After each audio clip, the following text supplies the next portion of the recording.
임마누엘, 할렐루야. 우리는 예수님의 그 이름이 영구로 역사하고 있는 것을 보았습니다. 우리는 그 이름의 가치를 보았습니다.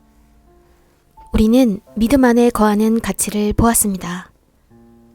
하나님께 영광이 있으라. 아마 우리 중 많은 사람들이 잘 모를 겁니다. 예수님의 그 이름이요.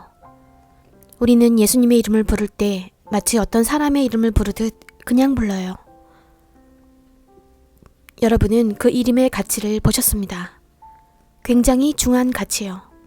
또 믿음 안에 거하는 가치도요. 축하드립니다. 저는 성공한 사람들 가운데 있습니다. 저는 기뻐하는 사람들 가운데 있습니다. 저는 치유받은 사람들 가운데 있습니다. 구원받은 사람들, 축복받은 사람들 가운데요. 여러분이 이 말을 듣고 싶어 하는 걸 압니다. 성령께서 말씀하실 때 변화가 시작될 것입니다. 여러분이 좋든 싫든 변화가 시작될 것입니다. 저는 여러분에게 말씀드리고 싶어요. 여러분은 머물러 있지도 않고 똑같은 상태도 아닐 것입니다. 왜냐하면 우리는 여전히 그분의 말씀 위에 서 있기 때문입니다. 그분의 말씀이 말씀하시길 빛이 있으라. 그것이 바로 그분의 말씀의 약속입니다. 여러분, 아프신가요? 아프신 분들을 오라 하십시오. 우리는 여전히 그분의 말씀 위에 서 있습니다. 그리고 또 무엇에 대한 확신 위에 서 있습니까? 구원의 확신입니다. 일어섭시다. 우리의 믿음의 기반 위에.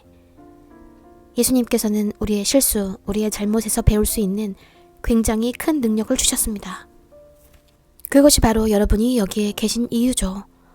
만일 당신의 실수로부터 배우는 능력이 없다면 당신은 오늘 여기 있지 않을 것입니다.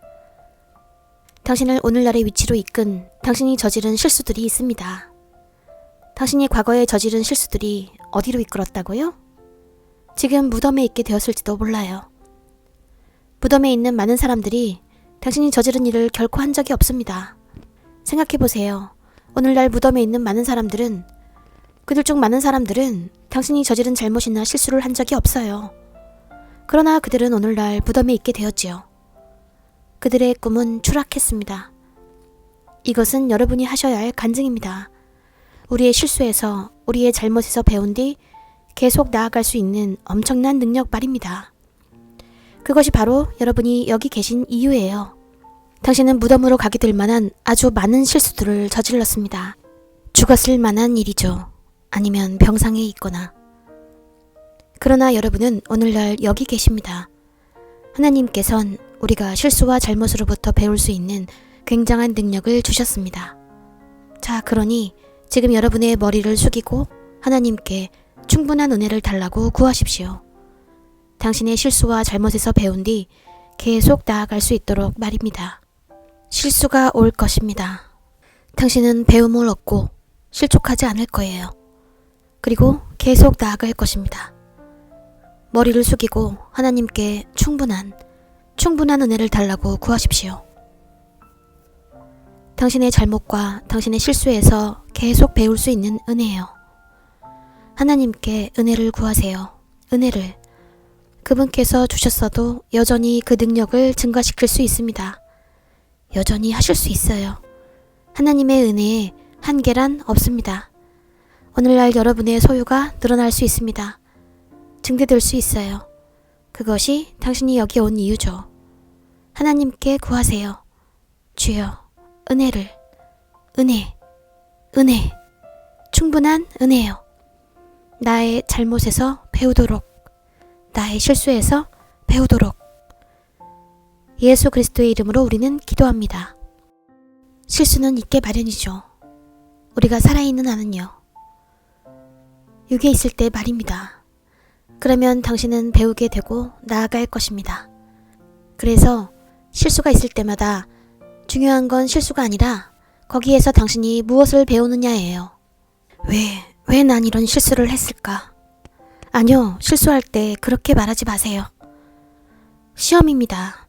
당신은 당신이 얼마나 많은 시험을 겪었는지 세어볼 수 있어요. 당신이 승급해야 할 때마다 당신은 시험에 준비되어 있어야 합니다. 그 시험에 통과한 후에 당신은 승급될 겁니다. 그래서 실수는 있을 겁니다. 왜 난 이런 실수를 했지? 하면서 자신을 괴롭히지 마세요. 왜 이런 실수를? 하나님, 난 크리스천인데 왜 이런 짓을? 아니요. 실수가 있을 거예요. 당신이 가진 것, 자아가 실수를 허용합니다. 만일 유혹하는 자가 하나님과 협연한다면, 이 사람을 시험하도록 허락해달라 하고 하나님께서 그걸 허락하신다면 어쩌실 건가요? 왜 이런 일이? 나는 실패했어. 하나님, 왜 이런 일이? 나는 크리스천인데.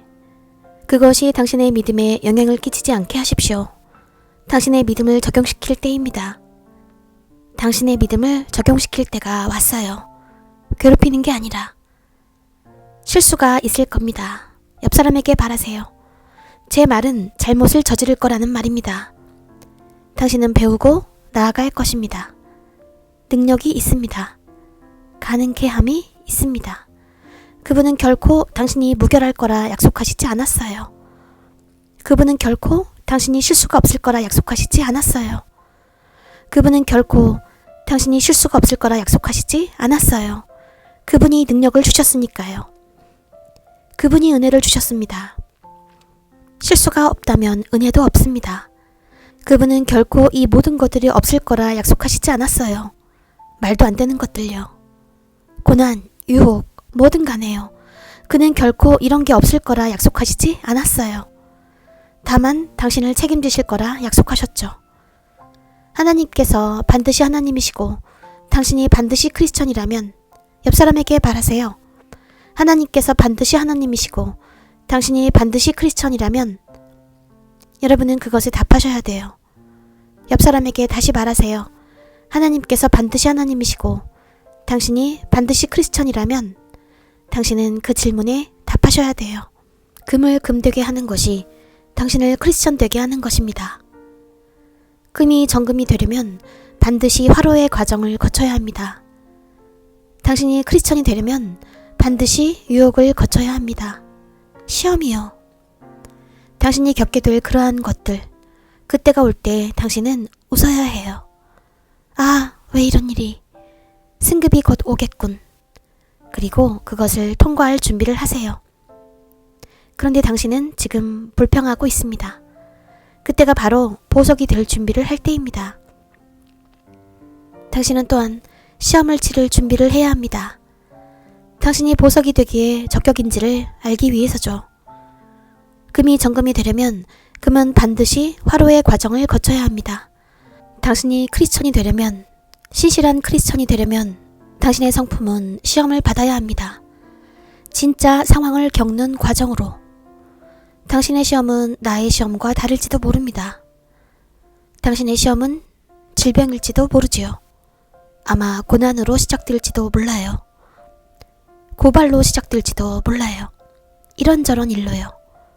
고통일지도 모릅니다. 발전의 한계에 부딪히는 상황일지도 몰라요. 앉아서 들을 필요 없는 메시지들이 있죠. 그러나 서서 들어야 할 메시지들이 많이 있습니다. 그래서 여러분들이 서 계신 거예요. 여러분의 몸, 여러분의 혼, 여러분의 영이 혼연일체로 집중하셔야 합니다. 이 말을 받으세요. 금이 정금이 되기 위해 필요한 일이 또한 당신이 참신자가 되기 위해 필요한 일입니다. 각각의 고난은 당신을 앞으로도 이동시키고 뒤로도 이동시킵니다. 성령께서 말씀하실 때 변화가 시작될 것입니다. 그것이 바로 성령이십니다. 인간은 말할 능력이 있지만 성령께서도 말씀하십니다. 그것에 주의하세요. 인간은 말할 능력이 있지만 성령께서도 말씀하십니다. 그분께서 말씀하실 때 변화가 시작될 것입니다. 당신은 당신에게 말씀하시는 분을 식별해야 합니다. 어떤 사람이 당신에게 다가가서 말을 할 수 있습니다.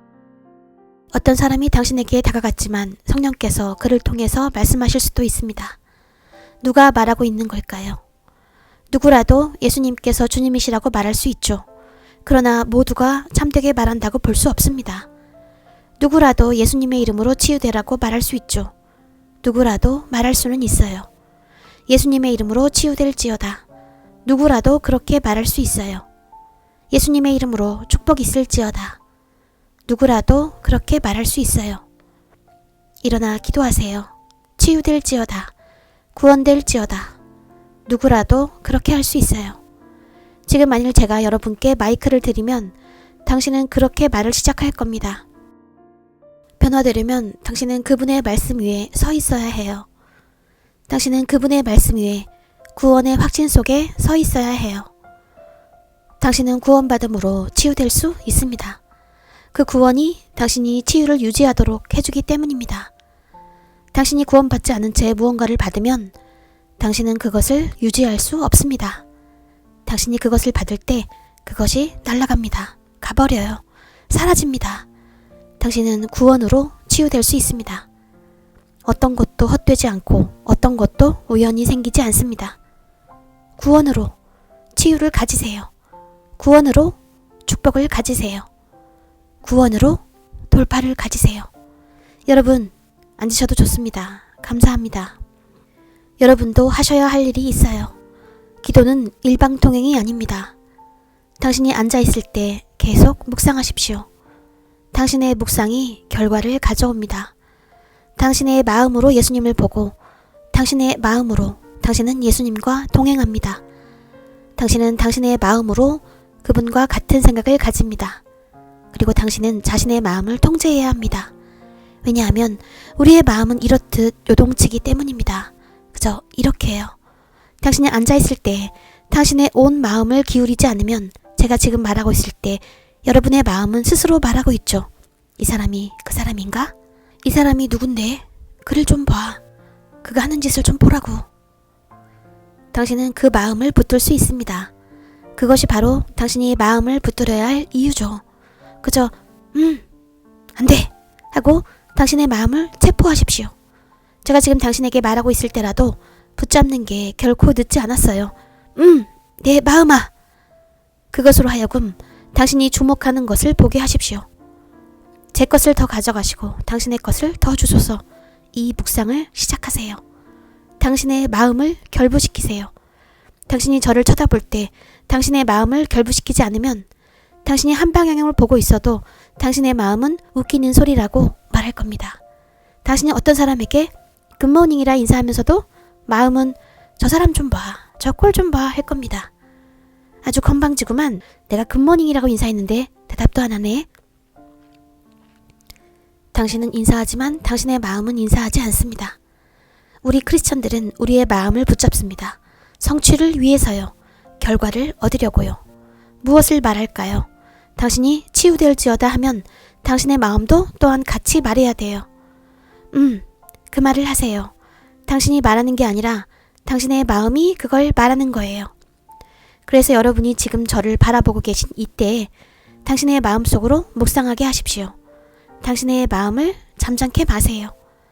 왜냐하면 우리 크리스천은 보는 바로 걷지 않고 무엇으로 걷는다고요? 네? 여러분, 성경이 믿음을 뭐라 부르는지 아십니까? 믿음이 뭡니까? 당신이 믿음으로 걷는다는 뜻은 당신은 마음으로 걷는다는 말입니다. 당신이 눈으로 행한다면 당신은 언제나 실수할 것입니다. 항상요. 그러나 당신이 걸을 때 당신은 마음으로 걸으셔야 합니다. 당신의 마음의 눈이 당신을 이끌어야 합니다. 제가 지금 보고 있을 때 저는 오직 제가 보는 것만으로 걷는 게 아니에요. 저를 인도하는 것은 이 마음입니다. 마음에도 눈이 있어요. 성경은 믿음이 사람의 마음으로 되어 있다고 말씀하십니다. 그 말은 사람의 영을 뜻하는 거예요. 그래서 여러분이 앉아있을 때에도 여러분은 무엇으로 앉아있어야 한다고요? 마음으로 앉아있어야 해요. 당신의 마음에서 우러나오지 않는 것은 무엇이든 죄입니다. 당신의 마음과 당신의 입은 서로 맞아야 돼요. 일치되어야 해요. 안 그러면 우리는 당신을 모실 수 없을 겁니다. 우리의 입으로 우리는 고백합니다. 우리의 마음으로 우리는 믿습니다.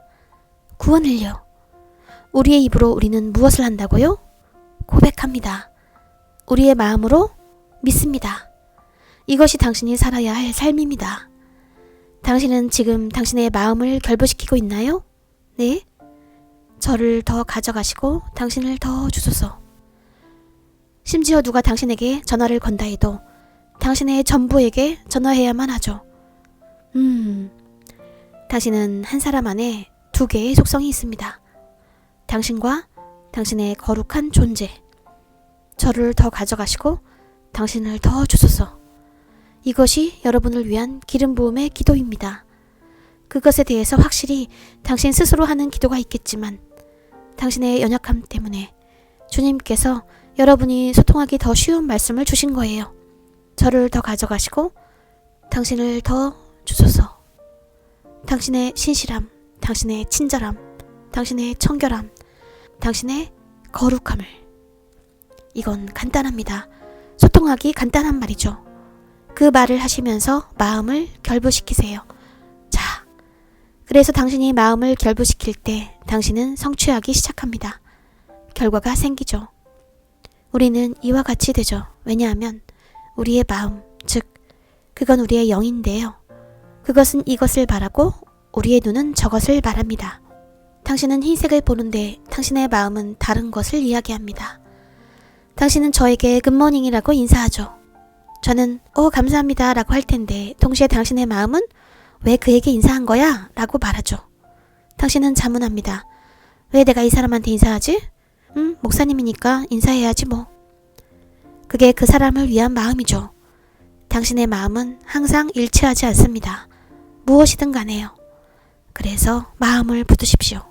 일단 당신이 이것을 할 수 있다면 당신은 하나님과 나란히 걷기 시작합니다. 제가 여러분에게 이야기할 때 저는 동시에 기도하고 있습니다. 사람이 기도하면서 동시에 설교하는 것이 어떻게 가능할까요? 네, 가능해요. 왜냐하면 저는 두 개의 속성이 있으니까요. 한 사람 안에 두 사람이 있습니다. 가능합니다. 이러한 종류의 삶을 산다면 당신은 세상을 이길 것입니다. 그렇지 않으면 난 새벽 3시에 기도할 거야 라고 말하는 상황이면 당신은 결코 세상을 이길 수 없어요. 내일 나는 금식해야지. 금식하는 건 매일이죠. 금식한다는 말은 불의를 삼가하는 것입니다. 24시간 기도란 당신이 기도실에 들어가서 저는 기도하고 싶어요. 저는 금식하고 싶어요. 하는 게 아니에요. 이곳은 사탄이 당신을 붙잡곤 하던 곳이죠. 그는 당신이 기도하지 않는 때를 알고 당신을 붙잡아 버립니다. 당신이 기도하기 전에 그가 붙잡아 버리죠.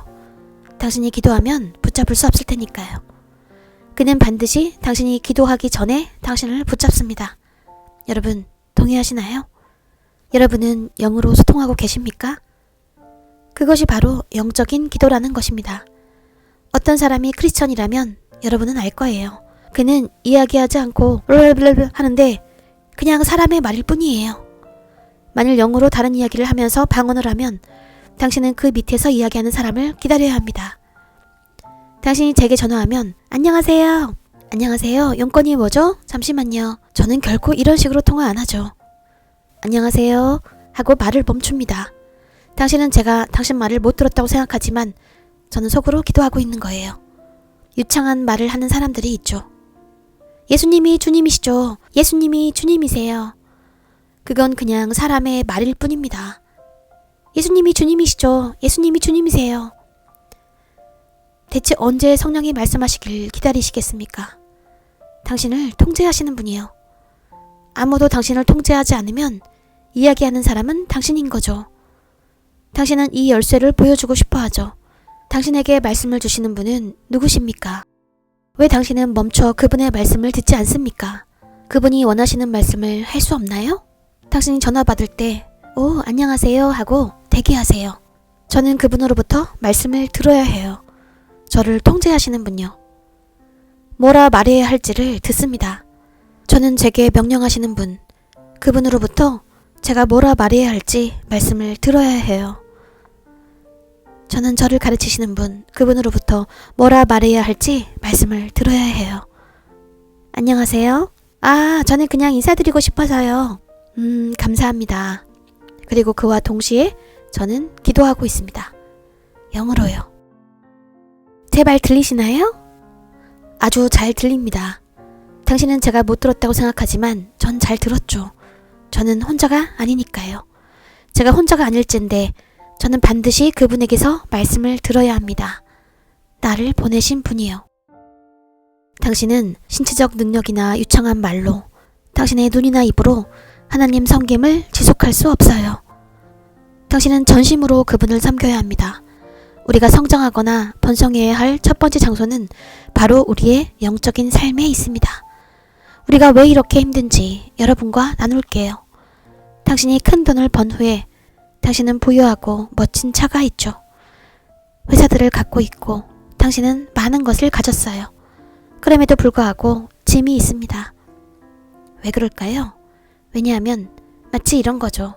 우리가 재정 면에서 번성할 때 물질적 삶에서 모든 것을 갖고 있지만 우리의 영적 삶에서는 0이기 때문입니다. 당신은 돈이 있어요. 재산도요. 굉장히 많죠. 당신은 사람들을 돕습니다. 그럼에도 불구하고 굉장히 많은 짐이 있습니다. 잠을 거의 잘 수 없지만 당신이 아픈 건 아니에요. 당신은 잠자기 위해 약이 필요합니다. 당신은 더 이상 혼자 앉아 있을 수 없습니다. 3-4시간도요. 당신은 즐겁기 위해 사람들 틈에 있어야 합니다. 기쁨을 만들어냅니다. 인위적인 기쁨요. 주님의 기쁨이 아니라. 그래서 사람들이 당신을 행복하게 할 겁니다. 당신은 파티에 가야 하고 클럽, 게임장에 가야 합니다. 당신은 약속이 있어야 되고 건강검진도 받아야 하죠. 당신은 휴일 동안에도 매주 가야 해요. 그저 즐거우려고요. 당신은 그저 즐거움을 찾고 있어요. 당신이 가진 것이 당신을 지탱시키는 것이 아닙니다. 이제 정반대의 경우를 보죠. 우리의 영적 삶이 먼저입니다. 이 영적인 삶이 우리가 가진 모든 것을 업고 가기 때문입니다. 그것이 우리의 돈을, 우리의 재산을, 당신의 명성을 짊어지고 갑니다. 그것들을 짊어지는 것이 바로 우리의 영적 삶입니다. 업고 있는 사람이 너무 작으면 그 무게가 그 사람에게 너무 무거울 거라는 걸 당신은 알죠. 우리 많은 이들의 삶은 마치 사람인 당신이 이런 것을 업고 있다면요. 당신이 만일 이것을 짊어진다면 곧 피곤해질 것입니다. 당신의 영적 삶도 그와 같죠. 당신을 업고 있는 것이 당신의 영적 삶입니다. 당신을 업고 있는 건 당신의 돈이 아닙니다. 당신을 업고 있는 건 당신의 물질이 아닙니다. 당신을 업고 있는 건 당신의 명성이 아닙니다. 당신을 업고 있는 건 당신의 인기가 아닙니다. 당신을 업고 있는 건 재산일까요? 아니요. 당신을 짊어지고 있는 건 바로 당신의 영적 삶입니다. 당신이 가진 건 굉장히 많죠. 영적인 삶이 짊어지기엔 너무 많습니다. 그래서 당신의 영적 삶은 이렇게 끙끙대고 있는 거예요. 그것이 바로 인생이 우리 많은 이들에게 고달픈 이유입니다. 당신의 돈, 당신의 재산, 당신의 약도 있는데 당신은 계속 이런 생각이 들죠. 나는 돈이 있는데 왜 이렇게 삶이 고통스러울까? 나는 이것도 있는데 왜 이렇게 인생이 힘들까? 나는 명성도 있고 전 세계를 다니는데 왜 힘들지? 그래요. 당신을 업고 있는 사람이 가진 게 없는 사람인 것과 같죠. 그는 거인이어야 되는데 말이죠. 그런 것들이 무거우니까요. 저는 영으로 걸어야 합니다. 하나님께서 우리에게 고난으로부터 배울 수 있는 능력을 주셨습니다. 그래서 여러분이 고난을 원치 않으면 여러분은 배우길 원치 않는 거예요. 옆 사람에게 말하세요. 당신이 고난을 원치 않으면 당신은 배우길 원치 않는 것입니다. 옆 사람에게 다시 말하세요. 당신이 고난을 원치 않으면 당신은 배우길 원치 않는 겁니다. 여러분은 돌파에서 무슨 교훈을 배우십니까? 돌파가 옵니다. 돌파가 오죠. 여러분은 압박에서 무슨 교훈을 배우십니까? 우리는 고난에서 굉장히 많은 것들을 배웁니다. 당신의 고난은 질병일 수도, 가난일 수도 있어요. 당신의 고난은 유혹일 수도 있어요. 당신이 고난을 원치 않는다면 당신은 배움을 원치 않는 겁니다. 당신이 배우길 원치 않으면 당신은 앞으로 나아가길 원치 않는 거예요. 고난이 올 것입니다. 그러면 당신은 배우고 계속 나아갈 것입니다. 여러분은 씨앗이 성장하는 과정을 알고 계시죠? 당신이 씨앗을 심을 때 당신은 물을 줍니다. 당신은 돌봅니다. 당신은 왜 씨앗에 물을 줍니까? 절기 때문이죠. 건기와 우기. 당신은 그걸 돌봅니다. 해충을 가까이 못하게 하죠. 당신은 그 주위에 있는 잡초를 뽑으려 애씁니다. 이것이 바로 씨앗이 겪는 고난들입니다. 그것이 자라서 당신에게 유익하게 되기 전에요. 마찬가지예요. 당신은 씨앗입니다. 자라는 중이에요. 여러분의 믿음이 고양되었다면 손을 들어 표해주세요. 떠나기 전에 여러분에게 질문하고 싶어요. 마음에서 우러나오는 분을 원합니다. 이 사람들 중에서 이 질문에 대답하실 분 계실까요? 이 메시지가 여러분에게 와닿았나요? 자신을 의지하지 말고 성령을 의지하세요. 왜냐하면 짐이 도착하고 고난이 오니까요. 당신이 자신을 의지하면 당신은 붙들지도 못하고 서 있지도 못하고 그것을 유지하지도 못할 겁니다. 그러나 성령님과 함께라면 당신은 나아갈 것입니다. 당신이 전진하려면 고난이 필요해요. 당신이 배우고 앞으로 나아가려면요. 우리가 얘기하는 고난은 무엇인가요? 인생의 문제들이요. 감사합니다. 그녀에게 박수 쳐주세요. 감사합니다. 여러분 들으셨죠? 저분이 말씀하시길 우리는 고난이 필요합니다. 여러분 스스로가 유발하는 고난들이 있습니다. 당신은 고난을 유발하는데 고난이 오면 하나님은 당신이 그것을 감당하시도록 그분의 힘을 빼실 겁니다. 당신은 당을 찾기로 결심하죠. 설탕에 푹 잠겨서 설탕을 먹고 아이스크림을 먹고 계속 설탕을 먹고 아이스크림을 먹고 합니다. 당신은 그 음식을 좋다고 하죠. 뭘 기대하십니까? 고난이 올 때 당신은 그것을 감당하실 겁니다. 하나님께서는 물러나 계실 거예요. 당신이 당뇨를 감당하시도록요. 하나님이 없다면 당신은 완패할 것입니다. 하나님이 없다면 당신은 멸망할 것입니다. 하나님이 없다면 당신은 죽을 것입니다. 임마누엘. 제가 오늘 TV 조슈아 선지자님의 말씀에서 배운 것은 인간이 되기 위해 우리는 고난들이 있어야 합니다. 왜냐하면 황금이 되기 전에 반드시 불을 지나야 합니다. 그래서 크리스찬이 참으로 거듭난 크리스찬이 되기 위해선 고난들이 있어야 합니다. 감사합니다. 형제님 좀 더 말씀해 주시겠어요? 당신은 지금 무슨 고난을 겪고 계십니까? 고난은 질병일 수도 있는데요. 그냥 말해보세요. 그 고난들 중 하나요. 여기 모든 사람들도 두세 가지씩 있으니까요. 가족 문제예요. 불화가 있군요.